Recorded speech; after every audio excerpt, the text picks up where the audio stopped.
Ladies and gentlemen, welcome back to I know, a very highly anticipated episode of In the Mix from the 6th. The hiatus. Subscribers, thank you. That's my guy, Adis Kuchkovic. I'm Jay Boyle. Thanks for being here with us today.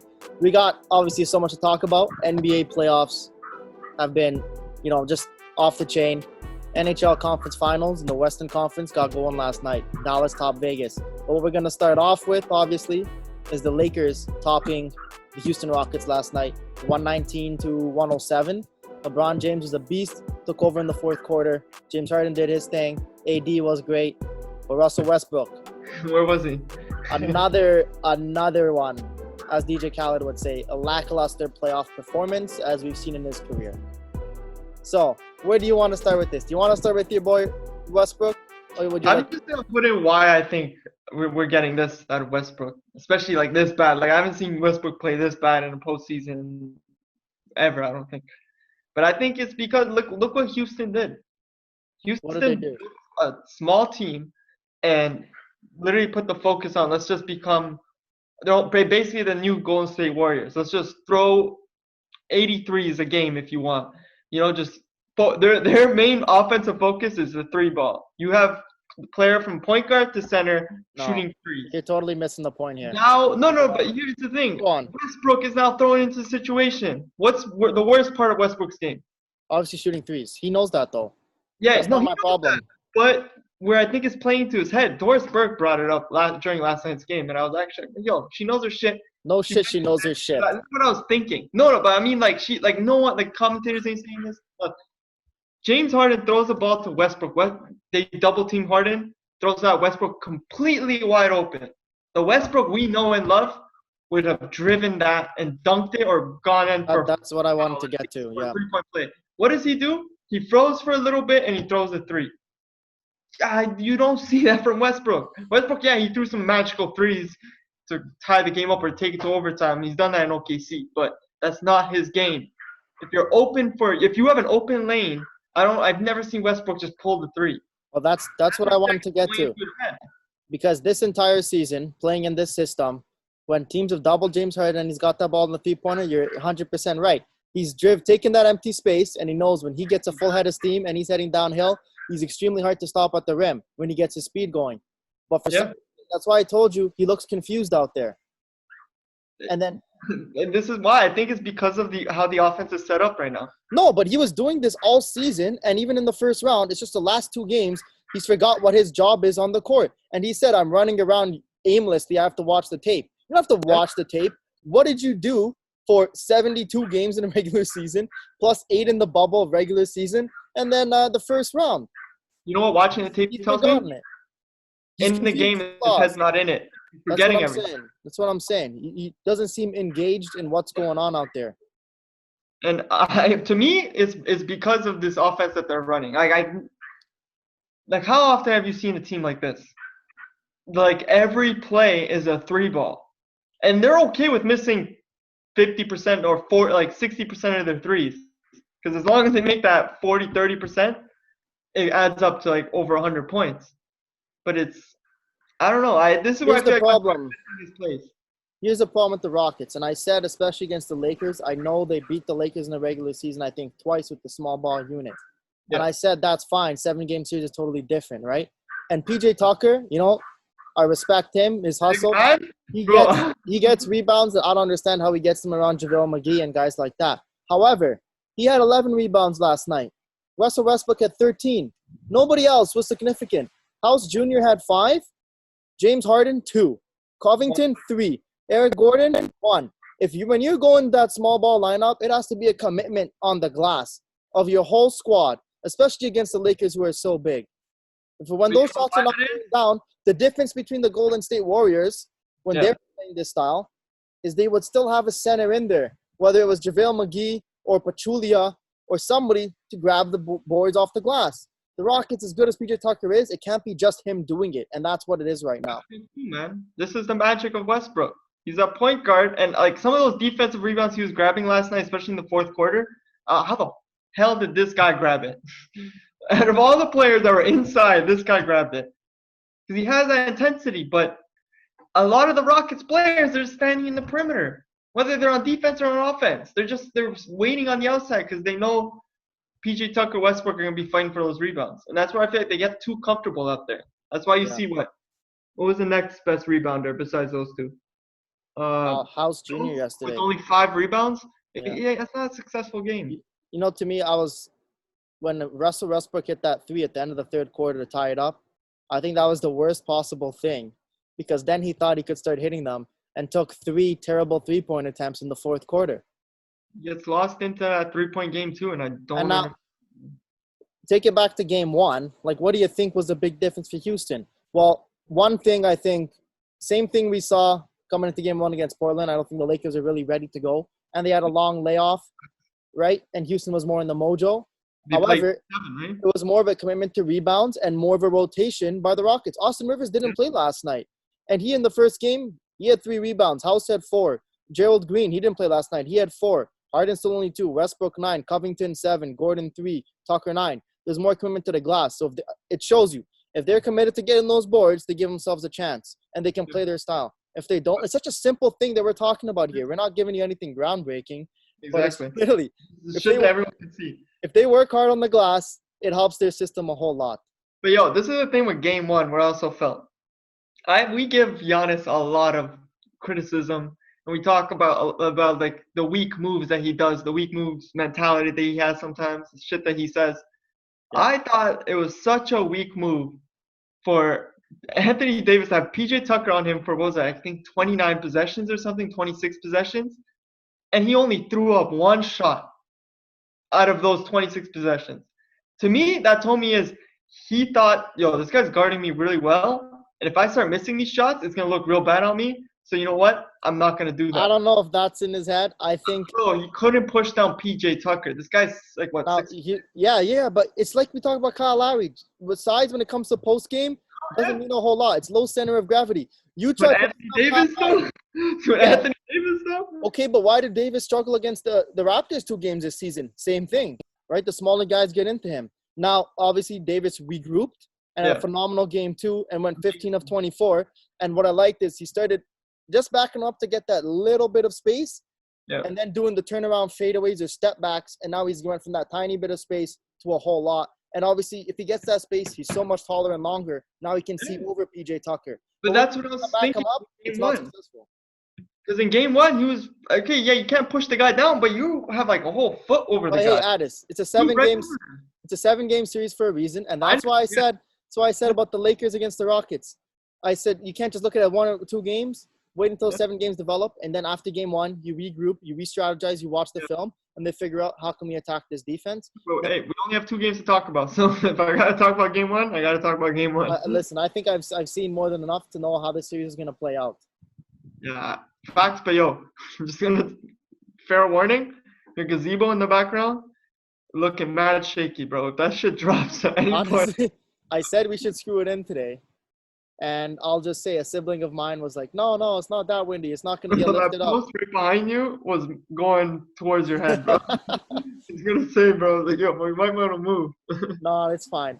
But it's when you guys came over that time, we unscrewed it to move it forward to make more space. Nobody screwed it back in. But also with get back to the Lakers and Houston series, LeBron and AD, they got to combine for more than 60 points, I feel, to win these games. You can't. No. You do, man. Come on. Who you have? Markieff Morris coming for you every time? Like, no. You got to have those. They had 62 yesterday. Huh? Exactly. No, but I'm saying they got to have over.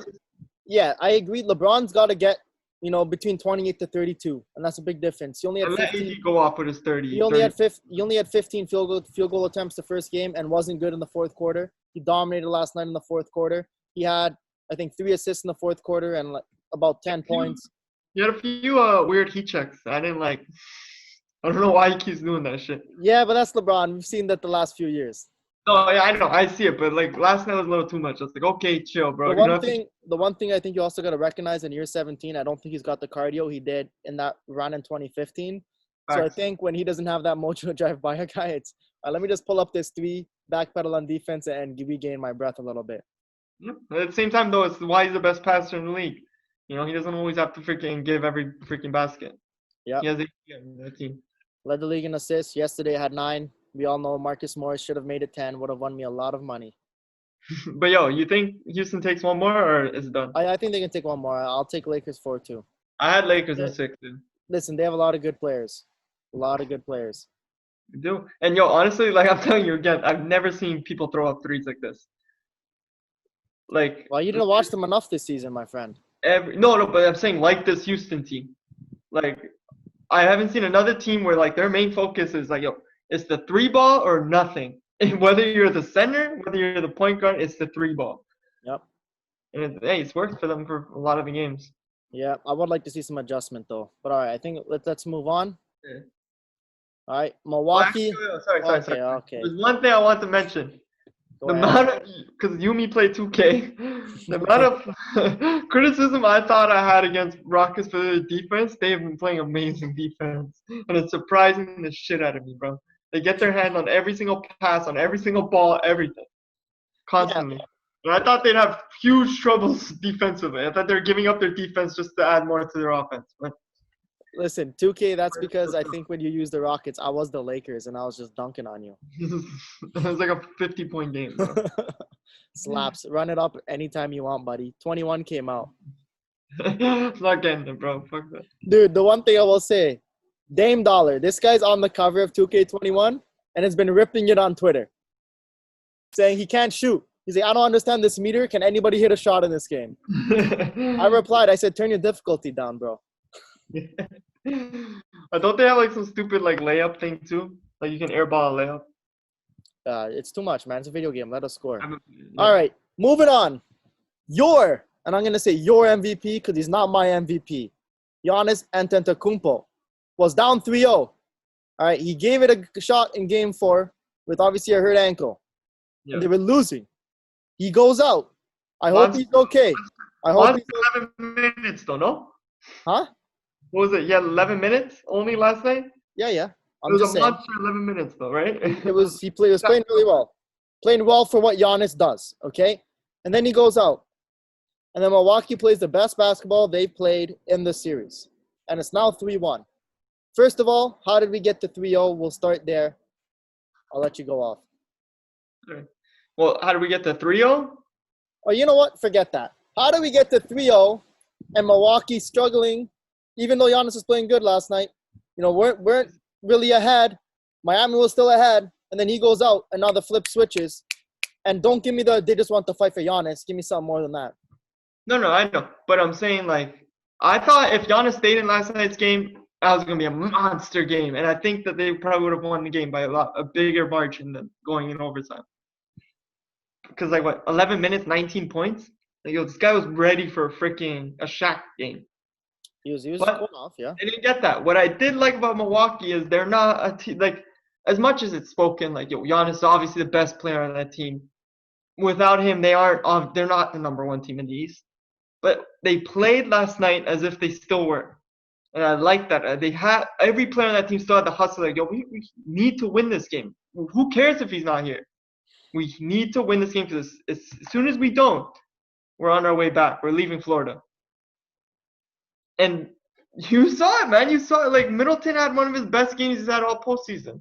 I think probably his best game he's had all postseason. Yeah. Bledsoe, too. These guys all came in, and they want, like, it's different when you want to win and when you need to win. And they showed that they had both in there. They needed to. I think they're aggravated. But for me, the biggest thing, we've talked about it long throughout this season even, how Raptors laid out the blueprint for defending the Bucks and Giannis, right? It's very easy. Put your best defender on him. Take him at half court. Don't let him get downhill and then throw the bodies at him. Milwaukee doesn't have the shooters around him. When he goes out, Miami's whole defensive game plan goes out the window. Yeah. All right, so obviously that's now going to throw them for a bit of a loop because they don't know not that they don't know what they're doing now, but they got to totally switch game plan, right? So that obviously helps Milwaukee because now they got a fresh look. Number 2, Middleton goes from not even being a Robin. He went from like being a Robin when Giannis needed him to be and wanted him to be to now I'm the Batman. And exactly. I can do some stuff. And not only he felt that, Eric Bledsoe felt that. Dante DiVincenzo felt that. Everybody on the team was like, oh, I actually get a chance to play now. Yeah. in my opinion, because Giannis is so ball dominant, man, and everything goes through him. And they all feel like I'll get the ball when he wants me to get the ball, the way it's I, been, at least in this series. But then yeah. yesterday it was, no, we're all in this together. We can all have our share. And you know what? That's the most ball movement I've seen out of Milwaukee in a long time. But it's kind of like they had to adjust, and they made the correct adjustment. But the thing with they played a Miami team who right before they're playing Milwaukee in the series, they played Philadelphia. And what's Philadelphia's game? Especially now that Ben Simmons was out. Guard the inside, guard the big man. No, So even they with knew going into like they had a thing going into the Milwaukee series. So like I thought Milwaukee would make the adjustment even before this, before it got to 3-0. But to me, it's too little, too late. definitely. Do I think Milwaukee's going to be the first team ever in the NBA ABA merger era to come back from a 3-0 deficit? No, not a chance in hell. They are the number one team in the league though, so it's kind of like I understand they're missing their guy. Giannis could play tomorrow, but his ankle is not going to be 100%. It's going to be banged up. And like, are you really risking that much? Because like, think about it, if he bangs it up even more, he could have some. Yeah, but you know what? Next season, good chance not going to start till January. It's not going to be December like they anticipated. Yeah, but still, you might not be ready to go for January, especially if you're planning on leaving the Bucks. I don't know, but he's not. Everybody talks. I don't want to hear this anymore about. He's thinking about Raptors. It's an open secret in the bubble.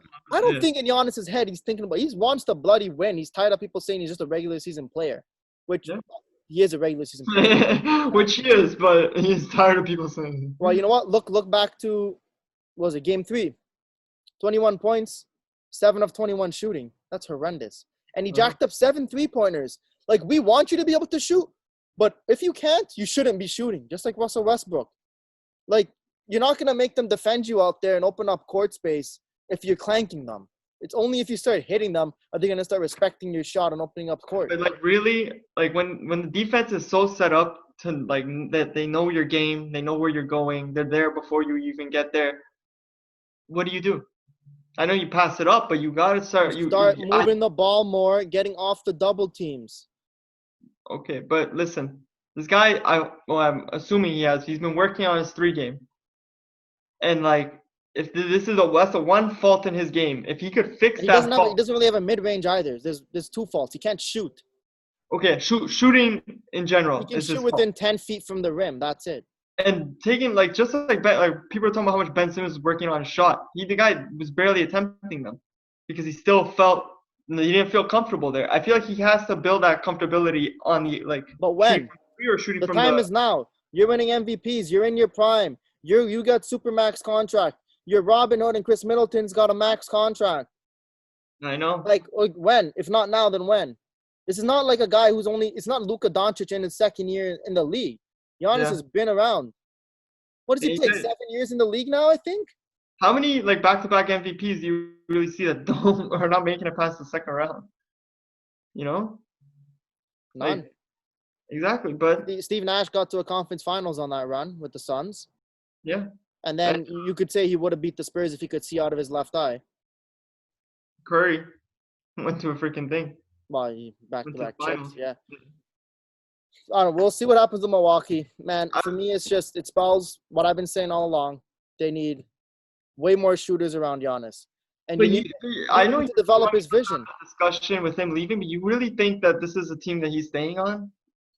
This is a guy who still got a full season, man. People are acting like he's a free agent after this season. No, I know. But I'm saying, like, you don't make it this season. Next season's going to be even hard. When KD comes back into the East ain't going to be the same. You know, you're not going to be the number one freaking team in the East every year. So it's just getting harder from here. So I don't know. I want to say I don't see him staying in Milwaukee because I feel like he's a player that like he wants and needs those championships to to get. He needs that. He needs the chips, but who knows? Maybe Milwaukee will have a big offseason. They're gonna have to do trades because no free agents are signing there. And who are you trading? Chris Middleton, Eric Bledsoe, Dante DiVincenzo. He's a nice chip. I love DiVincenzo.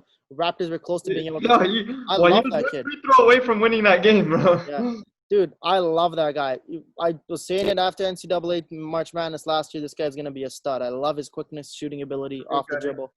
The one thing to wrap up with on Milwaukee, I was going to save this for when you talk about Nick Nurse in a bit here, but Mike Budenholzer and Giannis, they're both weak men, okay?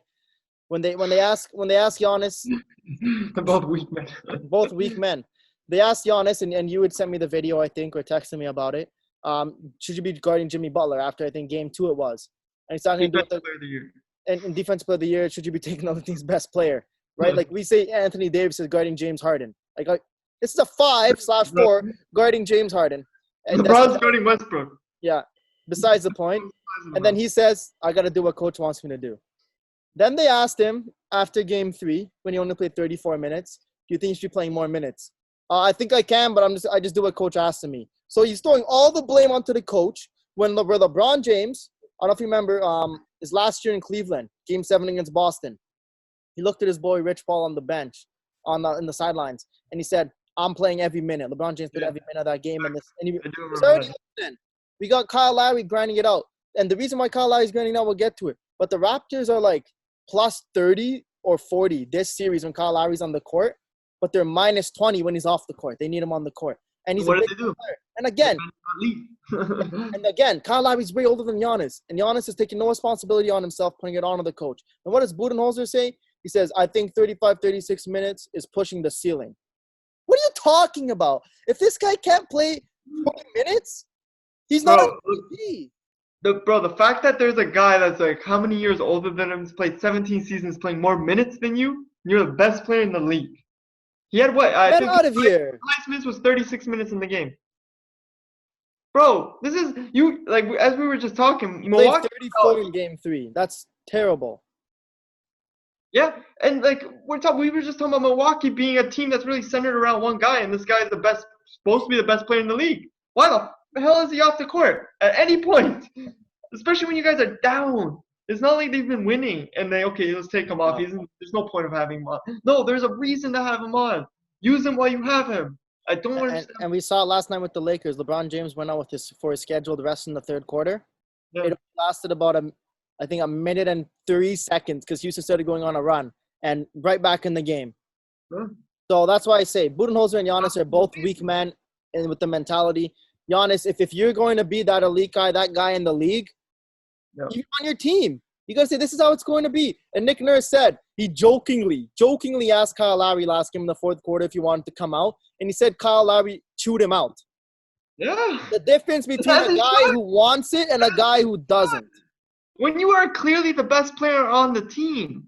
Like, I know Raptors are a team that's like, no one's better than, like, that's how they act, right? No one's better than. All for one mentality. But, like, even, like, that guy was like, listen, having me on the court is, like, positive for this team. I'm not coming off. Like, it's just that. And he's not a league MVP. Yeah. He's a guy who's probably in the last few years of his career. Yeah. And Giannis is a guy who's, like, this is, I guess, the best Giannis you've ever seen this season. But he's not progressing anywhere because constantly in the postseason he keeps just ending up in the same situation. Like, I don't know. All right. We spent enough time on the Bucks. Milwaukee, and Miami. We didn't really speak on Miami, but what's there to say? They're playing great. Jimmy Butler went off game 1, and then he told the guys in game 1, I'm not passing the ball, but he said in game 2, I hope it's somebody else like Tyler Hero. And you know what? Tyler Hero was great, even though they lost last game. Miami's just selfless mentality. They got so many shooters, so many skilled guys. We keep saying they're going to be a beast. They're a great leader, bro. They have an amazing leader in Butler. Yeah. All right. We got players on this team that can ball. Let's move on. And obviously, this episode is brought to you by our presenting sponsor, Majestic Barbershop and Beauty Salon, located at 289 Dundas Street East in Mississauga. These guys got the freshest cuts. You need a fantastic fade, 0.5, a 1 fade, skin fade, whatever you need. Line up. They'll do your beard looking fresh. Sure. For the guys, they'll take care of you, make you look fresh. That's how you go beard, but I'm going to still get it lined up. But, yo, it's the experience, too. You guys want a good barbershop to get comfortable with and go all the time? Have one guy to go to? That's the place to go. Listen, it's the cultural vibe. That's why we go there, and I've been going there since I was 16, right? So, about 8 years now. Listen, you want to play 2K? They got you. You want to run FIFA and get slapped? They got you. You want You want to listen to that new Big Sean Detroit 2 album in the shop? They got you. Whatever you need, they take care of you. It's a vibe. It's a culture. They love their clients. So hit them up. Need any details, DM us. You can find them on Instagram as well. A Majestic Barbershop. And yeah, best spot around to get your cuts in the GTA. If you're not going there, you ain't looking good. Exactly. And you know, we are men of honor. We will not endorse something we do not believe in. Other than the Raptors, this is my favorite series going on right now. But before we get to Nuggets and Clippers, my friend, this is the time when I'm going to take to stroke my own ego. And you have a couple things in recent weeks that you have acknowledged to me that I was right on and that you were incorrect on. Yeah. So we'll start with the first one. A player I put in the top 5 a couple months ago, and you called me ludicrous. People ripped me on Instagram. Even our boy Bovin said I was crazy. I just had the foresight to say Luka Doncic is better than James Harden. You remember that? Believe that? Yeah. You said, I have the text. You agreed with me. I said if he does damage to the series, but that was done after that. After that game winner, it was done. I know he got injured, right? But like, is he's gonna end up in the same position as James Harden? Like, Luka? Yeah. After one postseason, you're saying he's done. What do you mean? No, I'm not saying he's done, but I'm saying like I'm still not ready to put him above James Harden, bro. Come on, James Harden's been doing this, and he's still doing it. Listen, what I tell you about James Harden? Game 7 against OKC, we saw it. Big moments, he's gonna. Defensively, fam. Defensively, you never see that. Yeah, because that's progression. Hey, great. He had one great defensive play. Thank God. I've said all along, I don't care about games 1 to 5.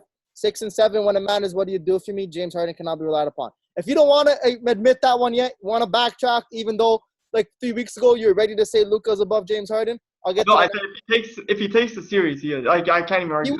He would have. Huh? I think he could have, man. Oh, come on.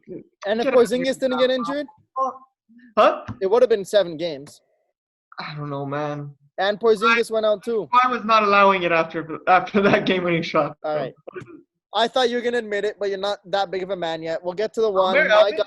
My guy, Jamal Murray, again, Jamal Murray. I foresaw this. I watched a lot of Denver games. I knew what he's capable of, and he's finally unleashed it in the bubble. And you were arguing with me somehow. Full extent, bro. Bro, this guy got so mad that I was thinking CP3 over him, that he came in the next game and put up 51 points on 70% shooting. That's a video game shit. 70% shooting? So with game sliders all the way up? It's nuts. So first of all, the fact that you thought Shea was better than him and was the best Canadian player, and you said we'll see what happens in the playoffs. Yeah. Shea disappeared. Jamal Murray became a star. He's season is better. No, you can't. Like if you ever had more points than him, the other stats were relatively the same. Like obviously, I can give them nod to the guy. What do we always talk about, Addis? What do you do in the playoffs? I know. And it's not even like hold on. It's not even like Murray just edged out Shea Gilgeous. Here was Shea his playoffs. Here was Murray. You can't even see his level on the camera. That's how high he's been. I know. Best Canadian player, and we had this debate. Do you put him above CP3 in terms of best point guards in the league? Yeah. Right now, yeah. Is he top 5? Yeah, like I honestly I have a tough time finding 5 guys better than him, especially in that position. Well, let's go through it. Steph, I'd say Luka because the playmaking ability and the rebounds. I'll give him that. Game above him. Westbrook, Westbrook was there. And Lillard, here's the one thing I'll say. Defensively, I think Lillard's probably a little bit better than Jamal Murray. Jamal Murray's taking big leaps, though. Last year, he was unplayable in the playoffs because of his defense.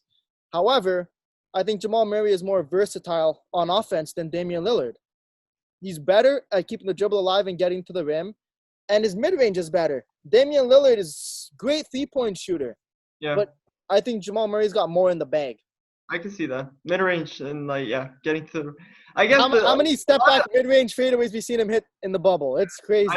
Yeah, but he's also he is bigger than the guy, so he's more comfortable going with those fadeaways mid-range shots because he can shoot over the guys most of the time. Yeah. And then, like, you can have Kyrie Irving in that conversation, but, like, Jamal Murray has quickly put himself in that top 5 debate in the 4 to 6 range. Lillard, man, bro, what Lillard did to just keep his team alive, bro, is like. Yeah, you could put Lillard above him. Like, that's fine. What Murray did to take that Utah series, you know, like he took it upon himself. Like okay. Jokic was giving him nothing. Jokic gave him 1/4 of 21 points that whole series. That was it. But this is also what I wanted to talk about. With like, obviously he's better than CP3, but CP3, like his help, especially in that Game 7, was Dort, an undrafted rookie who built like a freaking football player. Really, like he doesn't really look too comfortable in that court. But now I like that you bring that up because you what always happened in Game 7? Sorry, go ahead. I'll let you finish. Go ahead. What happened with Game 7 with Utah and Denver? In what sense? Guys were exhausted, and I understand it because what he did was unheard of. But he had the help of Jokic to win that game for him, really. Because Murray came through in the fourth quarter still, though. He hit a couple big shots in that fourth quarter, and it was still 2-man ball. Everything was going through him and Jokic, and he was setting up Jokic. Yeah, but Jokic was really the one that came through to take that game. Sure, but you always act like, Denver's got this great team around Murray. You have to acknowledge Jokic has been so inconsistent in the bubble. Like, even I think it was Game 5 against Utah. He has 21 in the first quarter. He had 8 points the rest of the game, and 2 of them were baskets in the fourth quarter off Jamal Murray assists. Yeah. Like, he's just so up and down. And then Paul Millsap. It's one of those things where stats don't tell the whole story. Because if you do look at their stats, he's a good playmaker. He attracts attention. Yeah. But I'm saying they don't have the help that people think they do. Like Paul Millsap, he had his playoff high of this year last game at 13 points. Yeah. And then Gary Harris. Gary Harris had 13 points, and everybody was going nuts about him. The man had 13 points. Well, that's crazy. They usually don't get 13 from Millsap and 13 from Gary Harris. And then you have a guy like Craig. Grant gives you 5 points in 40 minutes. That's worse than OG Anunoby. But where I'm really impressed with Murray is that it's not like he came in like ready to go into this bubble. He missed a lot of time and the season games. And if you recall that first game against Utah, during the seeding games, his first game he played, he sucked the first half, and then he kind of found his legs, and then the second half went off, had 36. Donovan Mitchell had 51. He took it to overtime, Yeah, and he took it to overtime and took over, right? And you could tell this guy was barely walking. And then there's obviously the stuff he's doing for the Black Lives Matter movement that's fueling him. Yeah. And then let's get into this series against the Clippers, though. Game 1, everybody knew Clippers were going to take that Game 1. You remember Jamal Murray's face? Bro, Murray was so tired, bro. Did you see Murray's face after Game 7 against Utah when they asked him, what do you do to prep for Game 1 on Thursday? He said, we play Thursday?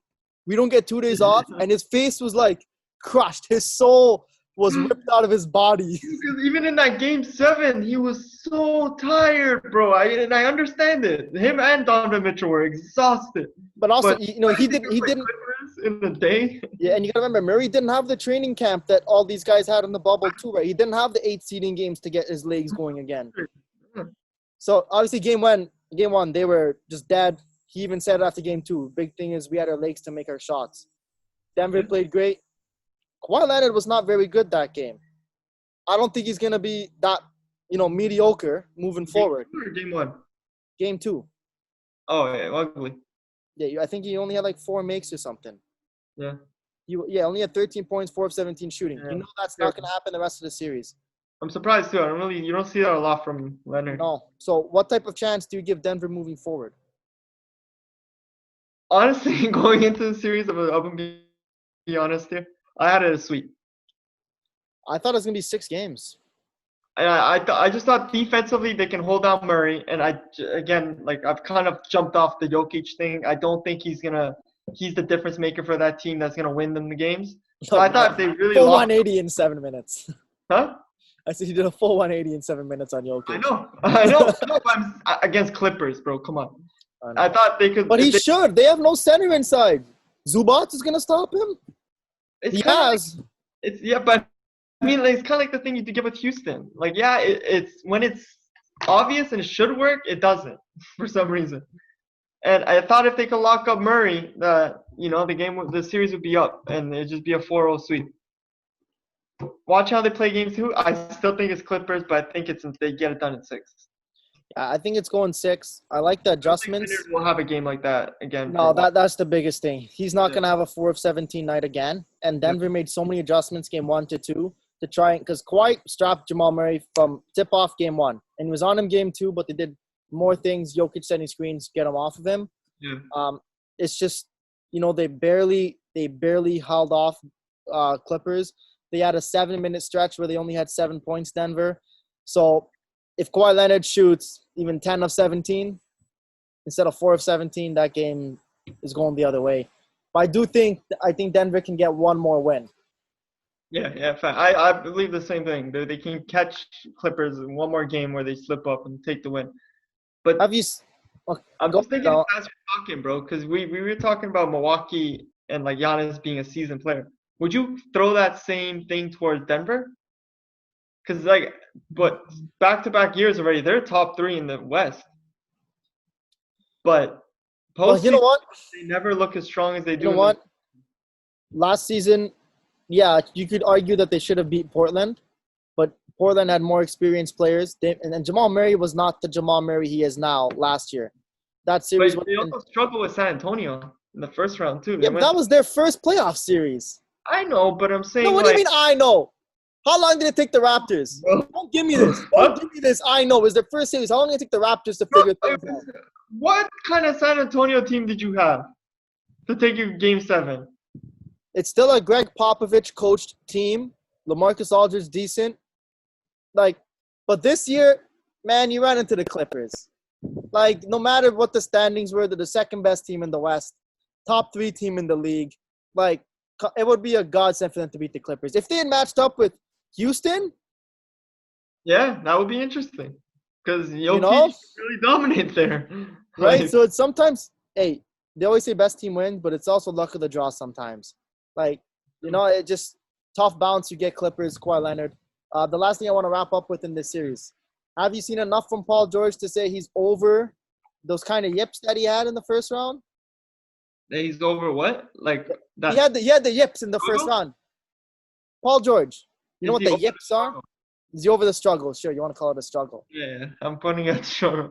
No, but he had the yips, man. He couldn't hit an open layup. I know, but I think it's still there. I really do. As well. I haven't seen playoff P in this whole postseason. Wasn't he really good in game 1? I'm trying to remember. I think he was, but he only still had 25 points or something.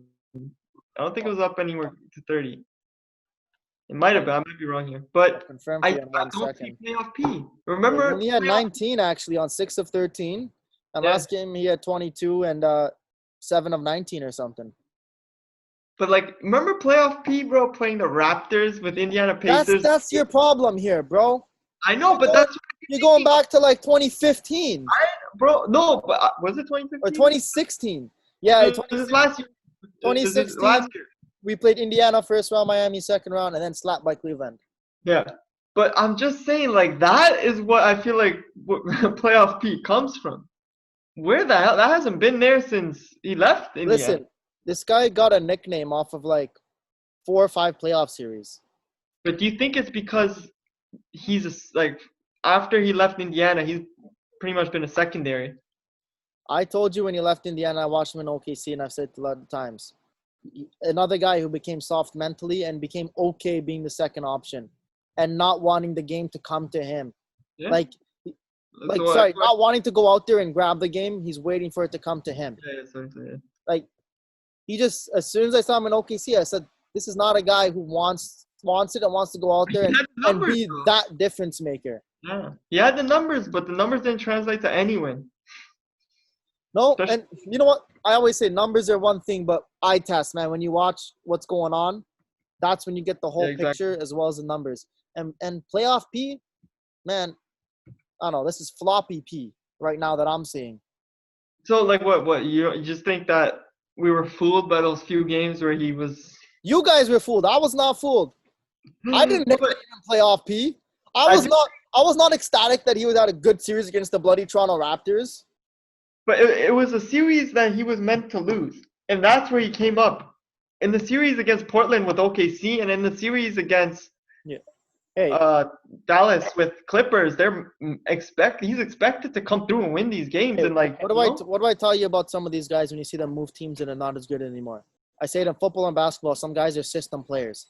They need everything designed around them. That's what he had in Indiana. That's what Isaiah Thomas had in Boston. That's what Carmelo Anthony had with the Knicks and then didn't have with OKC. You see that with quite a few guys when they switch teams, right? It's a whole lot different when everything's working to how can we get Paul George his looks and his shots and setting the screens for him and getting the off-ball motion so he can get look or isoing for him. Totally different when you got to find it in the flow of the offense. And everything's not about how to get you your looks anymore. Yeah, especially when you have a guy like Leonard on your team where it's like he has to go in the thought process. Should I pass or should I actually take this? If the coach is going to try and get anybody a look on that team, it's going to be for Kawhi Leonard. Max. Come on, postseason Leonard, it's a problem. Do you think it's anything like what is Doc Rivers thinking here, right? Like this guy was dating his daughter, then cheated on his daughter, knocked up another girl. Now he's coaching him. He's struggling. Like at one point, do you just say, "I'm done with this guy"? I think he likes keeping him out there to embarrass him a little more, bro. Paul George has had some bad games where I'm like, yo, why is this guy still out here? He's not producing anything. I think everybody rips Mike D'Antoni, but he pulled out Westbrook with 7 minutes left yesterday and said, I need more guy who can hit a three and put Gordon back in the game. Rivers.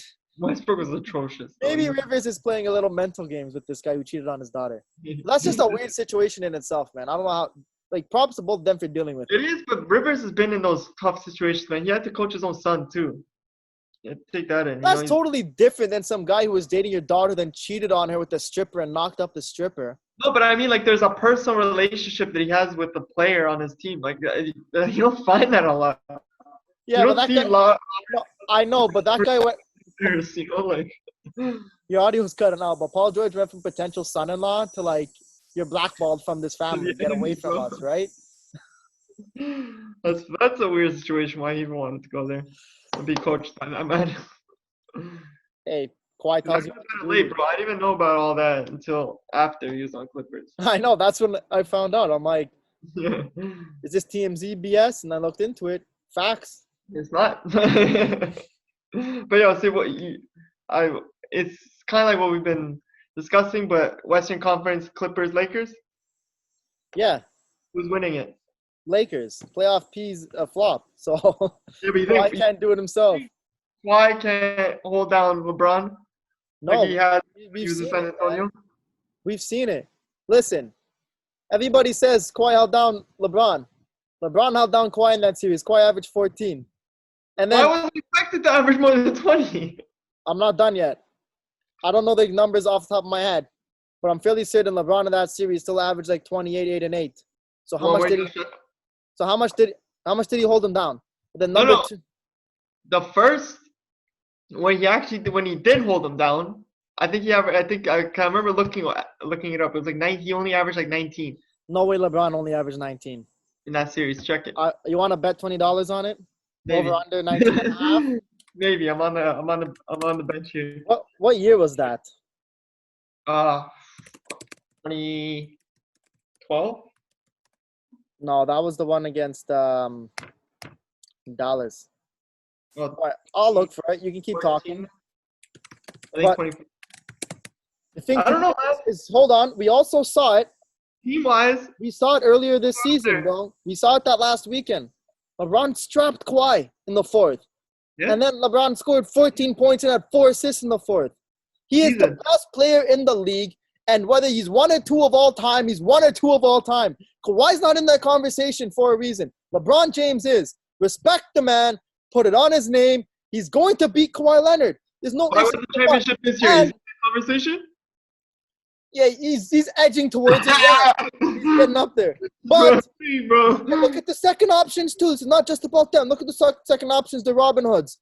AD over Paul George every single minute of every single waking moment of my life. Yeah, no. Facts.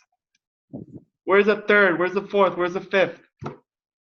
Look at Clippers, man. Clippers ain't a bad team. Lou Williams ain't been Lou.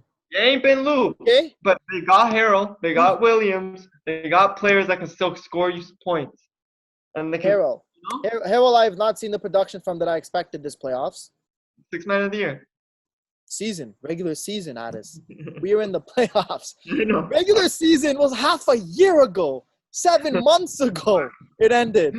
Who cares what happened then? Season, bro. Oh my God. Harrell was the guy who shut down Luka. with his words. Sorry, repeat that again. I said Harrell was the guy who shut down Luka with his words. He didn't shut down. Don't lead me into that conversation here. All right. All right. Let me find this. I don't know. I think I'm so excited for that series. Like, of course, these series are great. Sorry, I love watching them. I gotta look for 2014 stats. Yeah. 2014. Yeah. Clippers Lakers gonna be stupid, especially.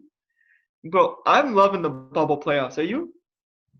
Yeah. I've been seeing some crazy games, bro. Almost every game is like you rarely see these like dominant 30-point games. You constantly keep seeing close games, and these guys are fighting. And I think a lot of that comes from no audience because it's not personal, but it's kind of like, yo, who's better? Are you better than me, or am I better than you? If I think I'm the top player on this team, I should be taking this team somewhere. I think you see that more than ever.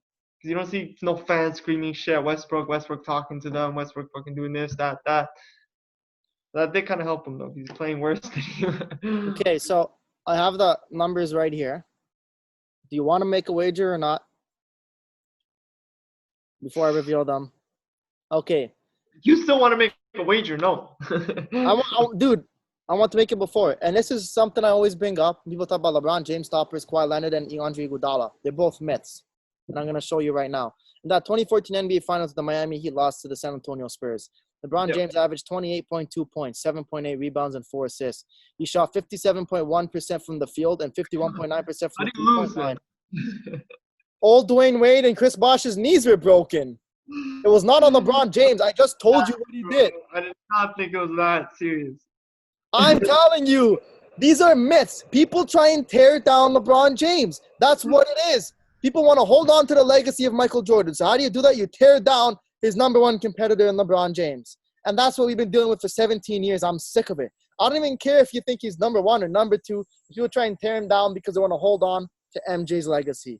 There's no LeBron James stopper in the history of the NBA. There never has been. There never will be. Yeah, we know that's got to be cut out of the conversation. There's no stopping.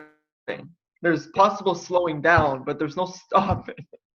None of these players. Same way when they say shutting down Giannis. Chill. Still had 20 and 17. You know what I mean? Or like that first game with Portland when the Lakers lost and people were like, oh, LeBron didn't look the same. The guy had 20, 15, and 16 or some shit. I'm like, bro, he's like Magic Johnson numbers. Yeah, it's the shutting down is stupid, but slowing down, it's a real thing. And do I think Clippers can slow down the Lakers and beat them? I think so. I might want to put a wager on this. I want to put a wager on something, put a wager on this. Why, you think Clippers will beat the Lakers? I think so. Right now, watching them two play. How much you want to wager? I'm down. 20. Sure, measly bet. Let's go 50.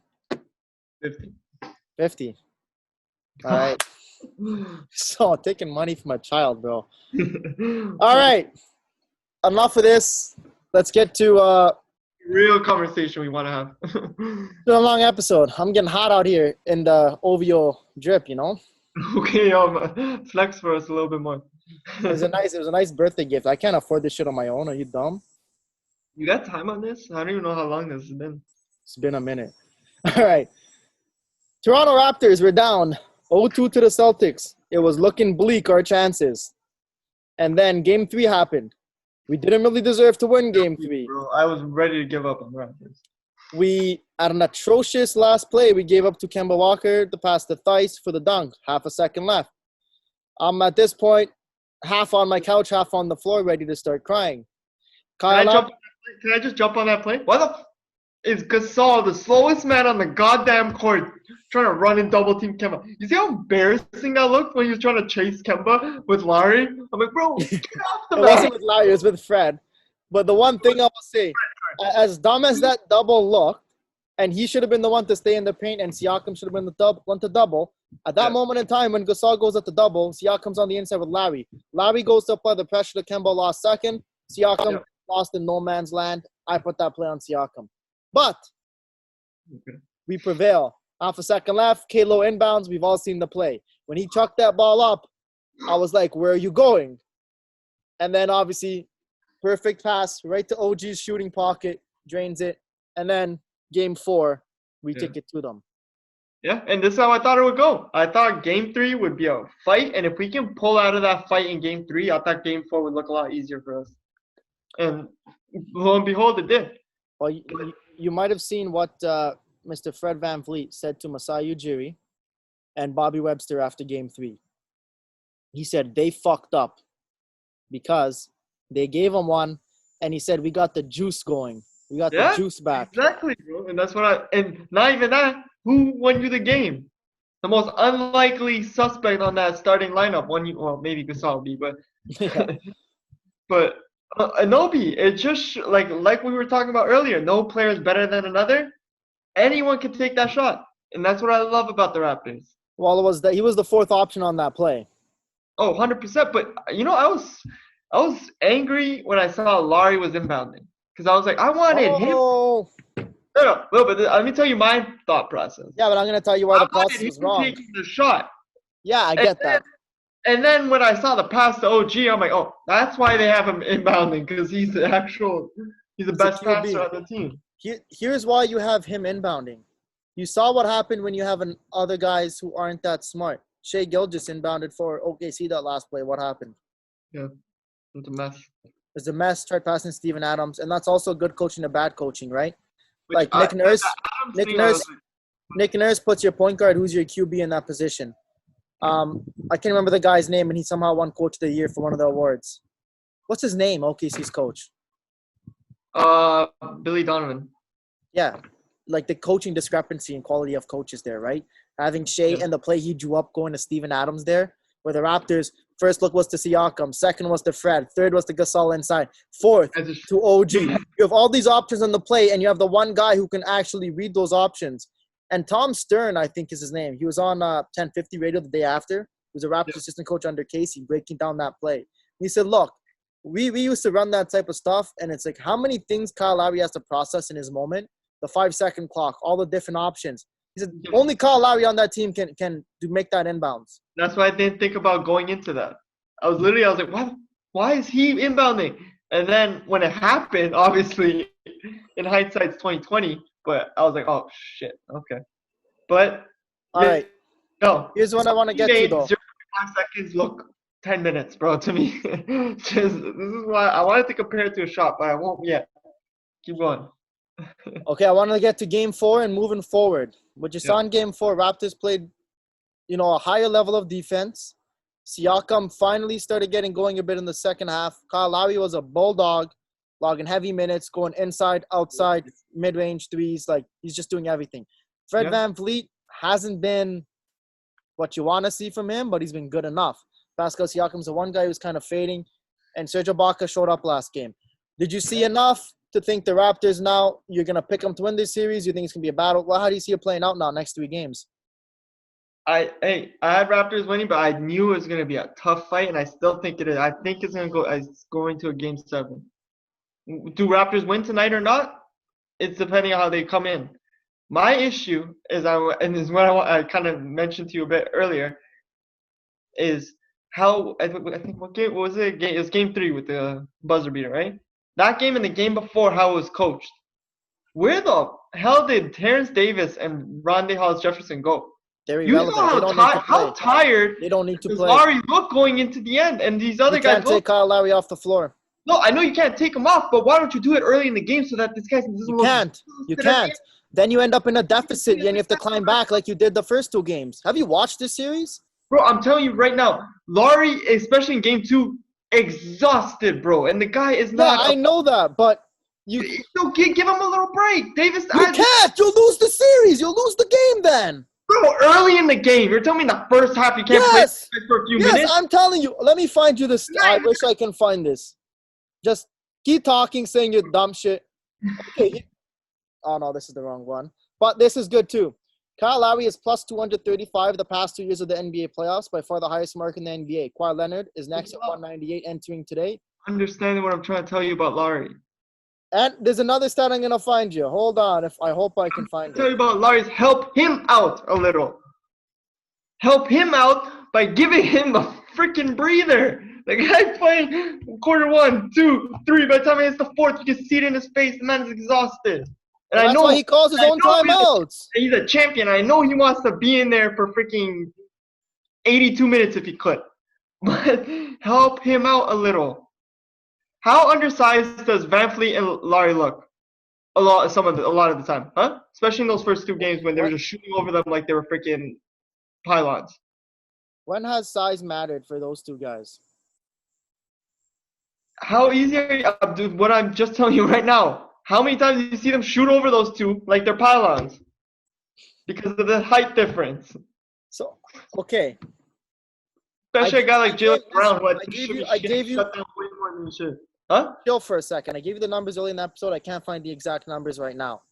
But heading into last game, the Raptors were almost plus 30 when Kyle Lowry's on the floor. When he was off, they were about a minus 22. That shows you can't take him off. And then the other guy, the one guy I will say that should be playing more, Matt Thomas, who's only played, I think, 25 minutes or so this series. He's been like plus 20-something when he's on the floor, and the Raptors are in negative when he's off the floor as well. I'm okay with him too. Put him on the court. He's the one guy I will say. But Kyle Lowry, like what did we just say about Giannis? You were on my side then. Now you're against it. Kyle Lowry needs to play 40-plus minutes. Needs to be in that 42, 44-minute range. I'm sorry. This is the difference between Giannis and Lowry. Lowry is not Giannis. Giannis is freaking how old? How old? I don't care, Addis. You need to win basketball games. You need to win basketball games, but you still have – there's more to come. This is not the end. Let me go back. You play Lowry over 40 minutes every game. You can't worry about tomorrow. What's going to happen? You can't worry about tomorrow. You have to look at what's in front of you right here, right now. Yeah. Let me go back to game 1. But as you said, Matt Thomas. I'm okay with Matt Thomas. Put Matt Thomas on. But give him a little break. They're playing similar to what I saw Dwayne Casey. They're playing 6-man rotation constantly. Just like what bench piece is coming off? Norman Powell, who's been on and off this series, really. So look at this. Lowry, game 1, he played 35 minutes. His least by far. Yeah. Fred VanVleet, you gave him more minutes to rest Lowry. Well, Lowry was only a -5. VanVleet -28. So obviously in the minutes Lowry was off and VanVleet was a point guard, it went to shits. But that's Norman Powell had elevated minutes to -5. Terrence Davis had 13 minutes. I will say Terrence Davis played decent. He had 7 points, 2 rebounds in 13 minutes. He was a +9. But the problem is Fred VanVleet is getting exposed. You cannot have him running the offense to the point guard. Does not work against Boston. Fred VanVleet, when you take Lowry out, you need VanVleet to run. This is what I'm getting at, bro. This is why I think when you have Lowry off, why is he running the offense? Why don't you try to put Terrence Davis on for a little bit? Let him try running the offense. Terrence Davis is not the type of point guard. He is not. He cannot run an offense against the Boston Celtics in the playoffs. No, it can't happen. It'd be even worse. He's a shooting guard, not a point guard. He's a shooting guard. He's a number 2. What's VanVleet? He's a natural point guard. He's starting as shooting guard this year. He's going to point guard his whole life. What is he? What is he really when you do the eye test? What is he? No, I think he's a shooting guard, but he's your best secondary option. It's not. I'm not even trying to bash Fred VanVleet here. I'm just saying the fall off from Kyle Lowry to the next best option is humongous. Is humongous. He needs to play these big minutes. And he's a gamer. He's one difference. The last thing I want to get to. And Matt Devlin and Leo alluded to it last game during the broadcast. He said, I know a lot of fans are concerned about Lowry's minutes. But there's one big difference in the off days between Nick Nurse and other coaching staffs. Almost every other team, they still practice on their off days. The Raptors, their starters, they don't practice in the off days. They don't. It's they watch film and their feet are up. Full day of recovery, so you have 2 days off essentially. The second day is your game day. You go to shoot around. And obviously the other guys go and practice hard. But he gets enough recovery rest. And Kalo is going to tell coach when he needs to rest. That's why you see him calling timeouts in the fourth quarter himself. Yeah. He's done it each of the last 2 games. And as Oh much my as God, you think, bro. I even forgot about that. Oh my. Bro, I was watching the game, and I remember I was like, I think it was the loose ball flew out of bounds or something. And it was that moment where you saw Larry saying, timeout, timeout. Why the frick? It was like last 20 seconds left. Why the hell is the coach not doing that? Is he lost himself too? Why doesn't he see that? about? Why Laurie's asking for a break, bro? That's the one I saw right there. Dude, do you think that there's at the NBA level there's no communication between coach and player? I know. Nurse telling him prior to, in some of those late moments, I see Nick Nurse stressing too much, and I'm like, bro, get your head back in the game. You can win this. I don't know why you were criticizing Nick Nurse here. I don't think he needs to be criticized this series. Different of opinion. I'm sure those conversations have been had with Nick. 20 seconds left. They're up in a game. He knows, hey, I'm fine with you guys just going out and running it. But he's told Kalo, if you're gassed and you need a second, call a timeout if you need it. That was conversation. This is NBA. We're talking about defending champions. Nick Nurse and Kyle Lowry have a tremendous relationship. And, hey, he doesn't want to take the team out of the rhythm when they're up. But he says, hey, if you guys need it, Kyle is a vet. He has the right to call his own timeouts. He doesn't need to be on the coach. I just remember seeing that play, and then in that play, I was like, yo, someone called timeout. Larry clearly needs it. He was just fighting for a loose ball, and it went out of bounds or something. The guy Larry called it. So call it, man. Listen, I don't need Nick Nurse to make those. What I needed Nick Nurse on this team for was better management as to who plays and who doesn't, better system, and better plays out of timeouts, and that's what he's done. And you saw that in the game 3. That play could have never been drawn up under Dwayne Casey. Yeah. That's what I needed. Yeah, that play never would have happened on Dwayne Casey. We never had inbound plays late in game were successful with Dwayne Casey. Yeah, facts. I was going to say, when we were doing that, I was kind of nervous because I'm like, I've seen this go wrong so many times. But what I want to say with that Nobi shot is how, like, I don't know, how I felt watching that shot was very, very, very similar to that. I know it didn't mean the same, but Leonard's shot against Philly had me rip my shirt completely open because of my just all that built up stress and all that built up anger and everything just finally let out because you won. And that's what I got from that OG shot. Well, here's the thing. They're both, very important in different ways, as my dog is just puking on the grass ahead of me. Yeah. Kawhi Leonard's, the game was tied, right? So if he missed that, it's not that big of a deal. But the fact that he hit that and it was like, we are going to the conference finals. We just slapped these guys out of here. And the buzzer beater, first time ever, Game 7 in NBA history. Like, was the crazy part. With OG, it was like, if you don't hit that shot, season's over. But it was like, oh my God, I can't even explain it. Those last few seconds of that game were just like pissing me the hell off. Well, it's because we knew if we didn't win that game, we're not coming back from 3-0. It's not happening. So very tough. That's why it had the same almost level of dramatics. However, Kawhi Leonard's shot the level of difficulty was way higher on Kawhi's shot. Of course, it won them the series. It's different.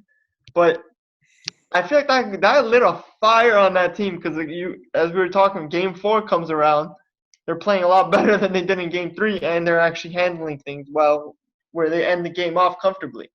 Yeah, right. We'll wrap up with just one last thought each here before we wrap up, go to the NHL. I have one concern moving forward in the series. Boston is not going to shoot as bad as they did in Game 4 again this series. It's not going to happen. Especially if they shot Game 2 with Marcus Smart throwing 5 threes in a row. Yeah, so it's going to be somewhere in the middle. Now, Smart that's not going to happen again. But Jason Tatum was terrible from three-pointers. Now, part of that was because we did a better job contesting them. But they're not going to go. Jaylen Brown's not going to go. He was 1 for 7 at one point. Then he hit 2. Kemba Walker, he only took like 9 field goal attempts the whole game. That's not going to happen again. These guys are going to go after it more. So as good as their defense was in Game 4, it has to hit another level because Boston's offense is going to hit another level than it was in Game 4 as well. And they're going to shoot the ball a lot better. That's my one concern. Our defense is good. We closed out on every shot, but you got to close out even harder going forward because Boston's going to be even harder. I'm sorry, but when I see a guy like Marcus Smart like throwing those threes, what's pissing me off is why every time that man's shooting a 3 is someone running to him. Grab that man by his jersey and fucking lock him, especially when he's on fire like that. Lock his ass up. Hold his, like, you ever see when Dallas was playing Lakers and Contavious Caldwell-Pope the play was on this side. His hand's on Luka's chest. It's like, no, I'm not leaving this position. You're not going. And that's kind of what I want to see. Like, if Tatum's going off, screw the freaking whatever the defense that they have set up. Put the best guy on him, and don't let him up. Because Raptors defensively, I think are one of the best teams in the league. You got OG. When they play up to their capabilities, you got those 2 hours on. Sorry, I was looking at the wrong game. My bad. I was still on game 1. Jaylen Brown was actually 2 of 11 from 3-pointers in game 4. That's not happening again. And both that he hit were in the fourth quarter. Jason Tatum was 1 of 6. Kemba Walker was 1 of 6, and he only had 7. Yeah, well, he only had 9 field goal attempts. Kind of in the background, no, this series. Like he has his moments, but who? Kemba Walker, like. Yeah. Like, he's kind of like, I get surprised when I see his numbers after the game. I'm like, whoa, really? Well, hey, what did we say? Like, they swapped out Kyrie Irving for a poor man's Kyrie Irving. No disrespect to Kemba Walker, but, he's a good point guard, but he's like your borderline all-star. Something more, because now he's on a team that's actually going to give him experience. No, for sure. But he's your borderline all-star. I'm still taking Kyle Lowry over Kemba Walker every single moment of every single day. Kyle Lowry's got his respect. Come on. Yeah, and you were a guy who hated him for years. Yeah. Changed my mind. And, I put out this tweet the other day. He's the sixth god of sports, Kyle Lowry. There's nobody else in this city in sports that comes close to him. Oh, in this city? I think in general. Sixth god. Because every single game now, big game, he rises up and he's clutch.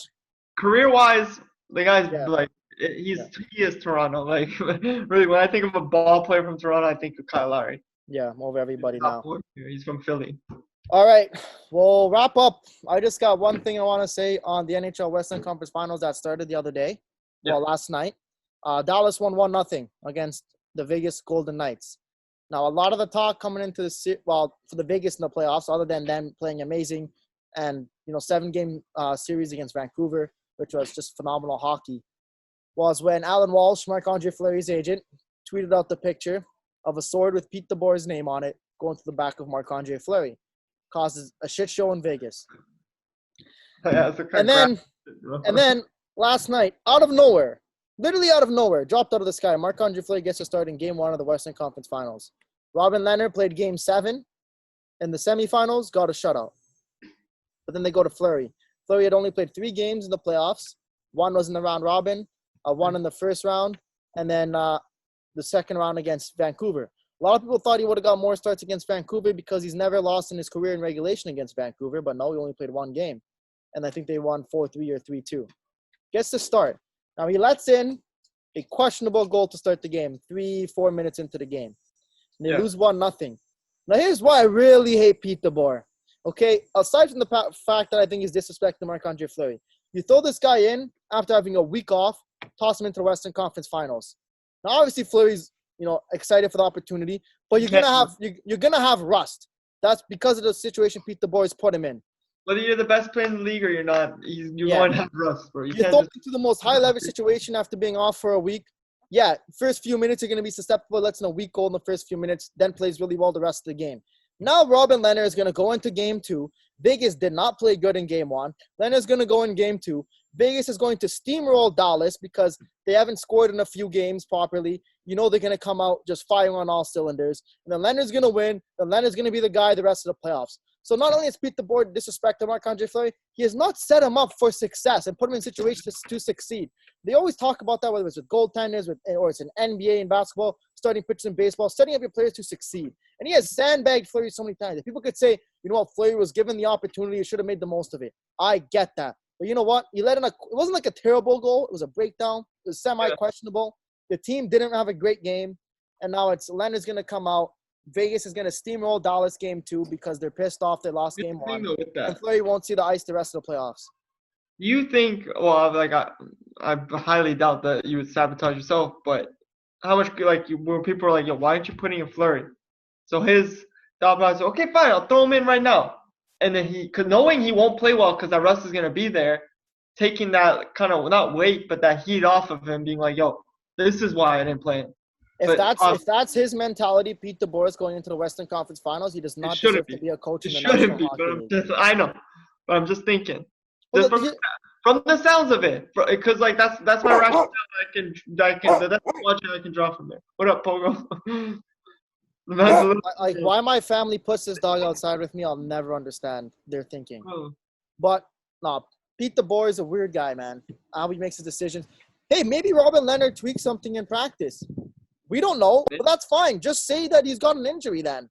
But he doesn't give the media or anybody any details. So what other conclusions can I draw besides, like, you're not setting up your guys for success? And Fleury's going to be gone from Vegas. They're going to try and re-sign Robin Leonard, and they're going to have to trade Marc-Andre Fleury. I think he's got 2 years left on his deal. They retain some salary. We'll take him in Toronto. Sabotage. That's all I want to say in the series. I think Unconscious, probably too. Dallas, I'll give Dallas the credit. They came out like gangbusters, really physical. But the one thing they got to be worried about now, Ryan Reeves was suspended last game. He's the most feared man in the National Hockey League. So it's easy for Dallas to be running around. Feared in terms of what, though? Like, he's the biggest, baddest mother effer on skates. Yeah, I see what you mean. Okay. Like, here's the thing, though. He only fought 3 times this year. Because he only had to. Because nobody wants to take him on. Because no one else wanted to. So, and it's one thing to be running around, like Anton Russel did game 1 for Vancouver, and like Dallas did game 1 against Vegas, right? When Ryan Reeves is not there. We saw what happened to Russel and Vancouver when they were running around like that against Vegas. They got dummied. Ryan Reeves was having a good old time. He was clocking like a chicken from the bench. And now what's going to happen to Dallas in the coming game 2? You think Reeves is not going to throw hits anymore because he got 1 suspension? No. So let's see. They start running around. Somebody's going to answer the bell. Somebody's going to have to answer the bell. Reeves is going to drop the gloves or try and goat somebody into fighting. It's easy to throw around. Who's going to be, Jay? Who's going to be? On Dallas, I have no idea who's going to fight Ryan Reeves. Maybe Corey Perry, but I don't think he wants to get his face beaten by Ryan Reeves. So that's what I'm saying. It's easy to play that style when Reeves is not there. Let's see. And for Vegas, too. When you don't have that guy there, who's a big part of the lineup, you don't have that same physicality because they don't feel like they can play their game because they don't have their big protector, right?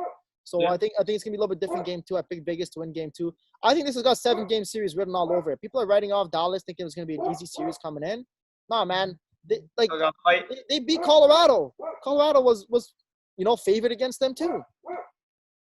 Underdog mentality. Yeah. Dallas is, I don't know how this. Yes, they only scored 1 goal, but they scored 5 goals in like 4 of the last 5 games or something like that. Well, we'll see if you're right or wrong. All right, that's all I got to say. So we'll wrap up this episode here, I guess. I don't even know how long that was. You want to talk about the trades in the NFL, or you got anything quick to say about them? I think we'll get to that midweek. We'll do an episode previewing the season that starts a week from Bro, yesterday. Because the NBA started so late, when you told me that, I was like, chill. And I looked it up, like, well, hold up, what am I saying? It's September. Like, no shit. But I was thinking about, because I keep forgetting that, like, it's me weird seeing football and basketball on at the same time. Yeah, NFL's gotten lost in the shuffle, right? Yeah. And how are they coming back? Do you know? I actually don't know anything about it. What do you mean? It's normal for them. Just do as is and then catch cases of COVID like the MLB. And then shut down everything down? Yep, postpone games and shit. You're going to be playing at Tampa Bay with no Brady? You're playing I don't even know what this – I've stopped following the individual state cases of COVID. I hope it's better in Florida. I don't want to see the Bucks or Jags just raided. It's getting worse for freaking here in Toronto, so I don't see. In Ontario, we're going back up too. Yeah. Oh yeah, we're hitting over 150 now again. Yeah. Yesterday was 170. I didn't check today, and a lot of them are in our area, Toronto and Peel. 170. Yesterday was 170. Back up, and we were at like 70 3 weeks ago. All right, that'll be it for this episode. Brad is Kuchkowicz. I'm Jay Boyle. Thanks for watching.